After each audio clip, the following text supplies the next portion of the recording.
प्यारे विद्यार्थियों, आज आपको हमारे YouTube चैनल के माध्यम से प्रतिशतता के विषय में ज्ञान कराया जाएगा। देखिए क्या होता है बेटा प्रतिशत। आपने देखा होगा कहीं पे 20%, 25%, ये प्रतिशत का साइन है। ये आपका प्रतिशत का साइन है। 30%, 6 सही 1/4%, 5 सही 1/8%। इनको हम भिन्नों का रूप कैसे देंगे? यदि प्रतिशत को हमें भिन्न में बदलना है तो क्या करेंगे? जो प्रतिशत है इससे हम क्या करेंगे बेटा? प्रतिशत हटाने के लिए 100 से डिवाइड। तो क्या बन जाएगा इसका फ्रैक्शन? 20 × 20, 20 बचे 100। प्रतिशत को हम कैसे करेंगे? क्या बात है? भिन्न में बदलेंगे। प्रतिशत को भिन्न में बदलना।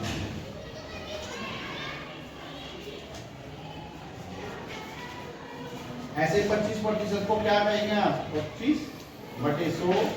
और जब इसको आप सरलतम रूप में लिखेंगे तो 25 × 25 तो 25 × 100। 30 का सरलतम रूप 30/100 क्या आ जाएगा इसका? 3 10 × 30, 10 दाम 100, 3/10। 6 सही 1/4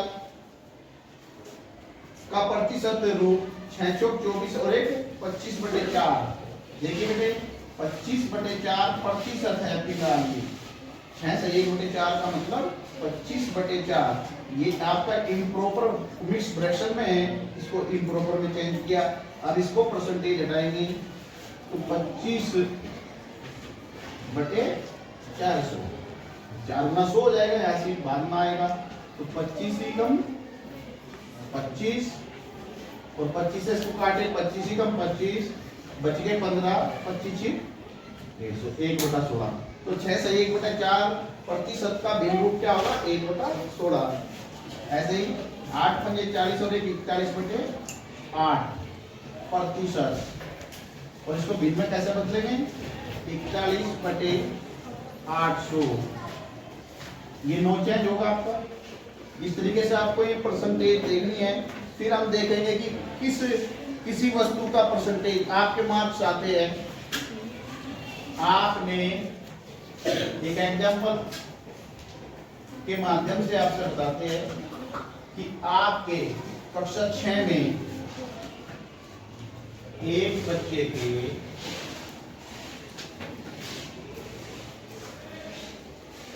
कक्षा 6 में 800 अंक आए। 800 अंक आए। कक्षा 6 में बच्चे के 800 अंक आए। पूर्णांक 1200 था। पूर्णांक 1200 था। प्यारे बच्चों पूर्णांक क्या था आपका? 1200। तो बताइए आपके कितने प्रतिशत नंबर आए? तो बताइए कि बच्चे के कितने प्रतिशत अंक आए। देखिए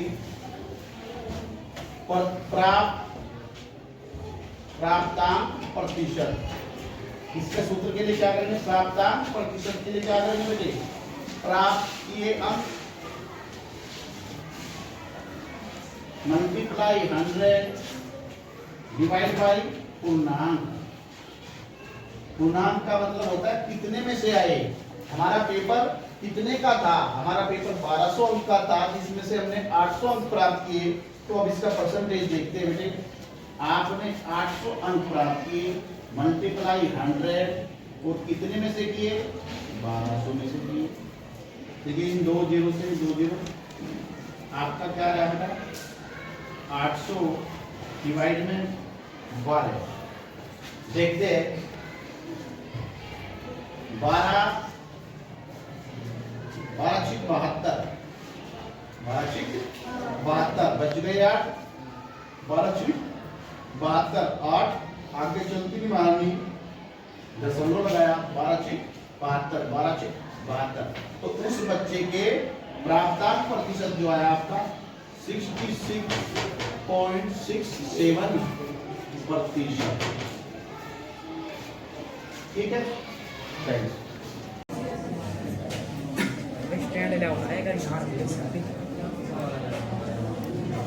देखो प्यारे बच्चों, ये जियोमेट्री के सवाल ए बी और सी डी, ए बी और सी डी दो समांतर रेखाएं हैं, दो समांतर रेखाएं। प्रश्न ने क्या दिया आपको? ए बी समांतर C D. A B line जो है बेटे वो सी डी के समांतर है, और की तिर्यक रेखाएं, की तिर्यक रेखाएं। अब मेरे प्यारे बच्चों, अब ये तिर्यक रेखा तथा पी आर है। एंगल ए पी क्यू, देखिए angle A P Q, A P Q यानी कि ये एंगल इस एंगल के इक्वल होगा। किस एंगल के? P Q are, angle P Q are के। और कितना होगा वो? 50 डिग्री। क्यों? अंत एकांतर कोण, अंत एकांतर कोण। ऐसे ही ये आपका x आया, ये कोण देखे बेटे, ये कोण जमा ये कोण आर इक्वल ये कोण। क्यों? क्योंकि त्रिभुज का बहिष्कोण है। अब त्रिभुज पी क्यू आर का बहिष्कोण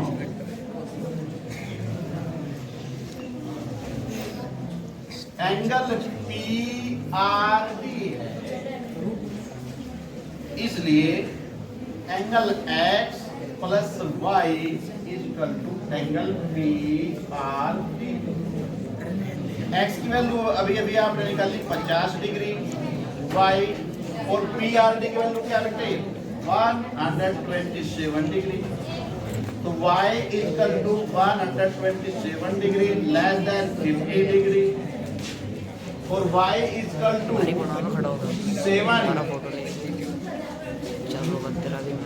7 77 डिग्री। तो ये आपका, ये आपको ज्ञात है। आपके प्रश्न ने आपको क्या क्या दिया वो सब चीज आपने यहाँ लिख ली। अब देखिए, जब ए बी समांतर सी डी, चूंकि ए बी समांतर सी डी की तिर्यक रेखाएं, की तिर्यक रेखाएं जी ई व ई एफ है, इसलिए एंगल एफ जी ई या ई जी एफ, एंगल एफ जी ई, ये एंगल आर इक्वल इस एंगल के, एंगल सी ई जी या जी ई सी। ठीक है जी, सी ई जी अंत एकांतर कोण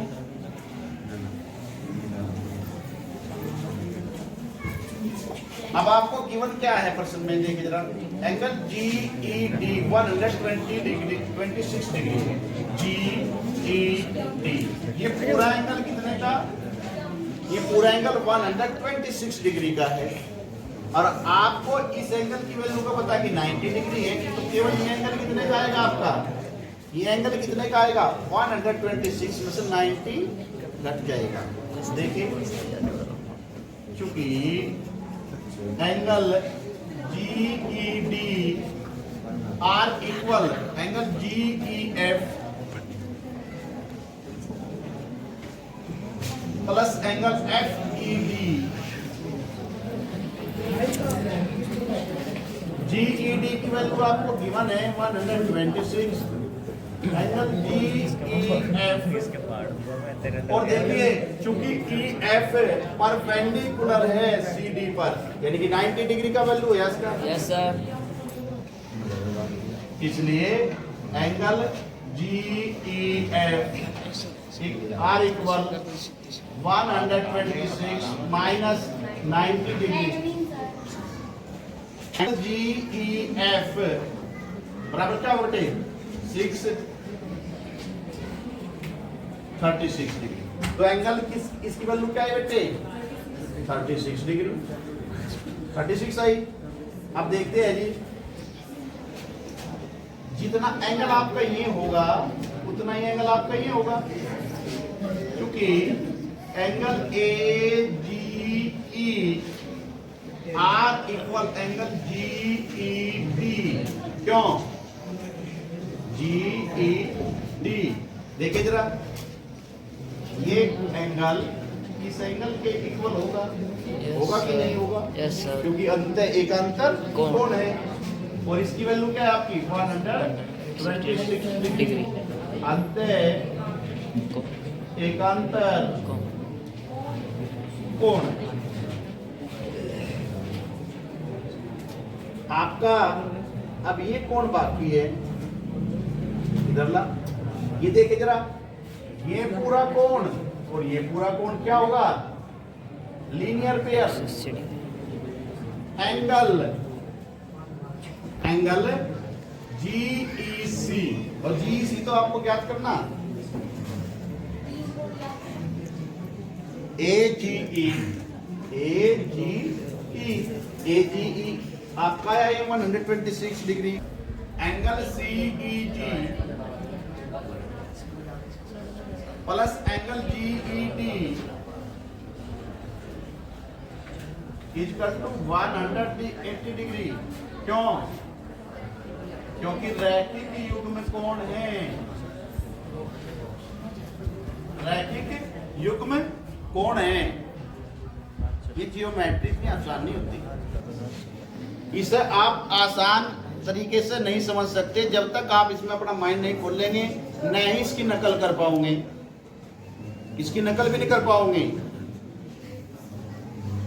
तो इसलिए से गौर से आपको समझने की आवश्यकता है। देखिए ये रैखिक युग्म कोण हुए, क्योंकि ये पूरा कोण और ये पूरा कोण एक सरल रेखा के बिंदु E पर बने हुए कोण हैं। तो देखिए एंगल CEG प्लस और GED की वैल्यू आपको प्रश्न में गिवन है 126 डिग्री इक्वल टू 180 डिग्री, इसलिए angle CEG are equal 180 degree minus 126 degree, इसलिए CEG आर इक्वल क्या रहा बेटा, 10 में 6 गए 4, 7 में से 2 गए 5, 1 में से 1 गए 54 डिग्री। लेकिन हमने शुरुआत में क्या कहता कि FGE आर इक्वल एंगल, तो क्या कहोगे, इसलिए angle FGE are equal angle CEG equal 54 degree. ठीक, यदि आपकी समझ में ये वीडियो आई है तो इसे लाइक और सब्सक्राइब प्लीज करिए। थैंक्स।